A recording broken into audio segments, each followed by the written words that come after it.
hindi ako na-informed na pwede na pala ako mag 3 minutes. Nee.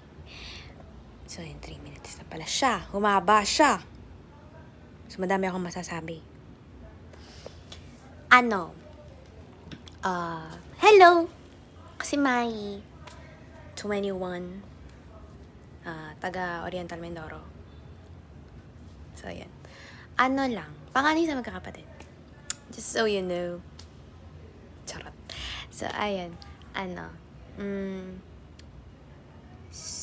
Hindi ko alam, pero hindi siguro lahat ng tao sa paligid mo or minsan kahit ikaw, hindi mo may intindihan yung takot para sa future mo. 3rd year na ako eh.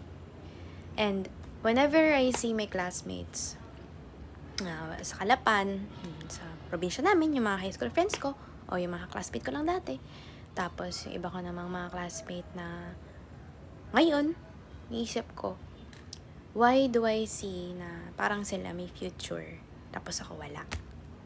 Which is a very wrong mindset kasi ako yung panganay, dapat ako yung porsigido na na magumanda yung kinabukasan ko, 'di ba? Pero hindi ko rin alam kasi although I would really work hard in the future kapag nakagraduate ako, tapos ngayon naman I'm doing my best, surviving sa school and everything, I'm doing my best. Pero kasi when you think about it, feeling mo talaga wala ka talagang future. Feeling ko lang talaga wala akong future. Hindi ko alam talaga kung bakit. Kasi kapag titignan ko yung mga klase ko, oh my gosh, may future silang astig. Like, hindi sa kanila galing sa akin. Tapos, pag titignan ko yung mga iba kong klase na nagwo-work at the same time nag-aaral, tapos sa pagsasabay nila na hindi ko naman nagawa kasi mas pinili ko mag-focus sa pag-aaral, which I'm doing hindi maganda yung basta, madami kasabi gadaan sa buhay, nak. Wala lang, niisip ko lang. Sila? May future sila, ako wala.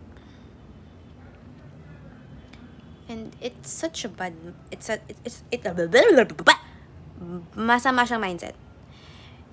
It's such a bad mindset, but it's how I feel. And I think that everyone will have a good future.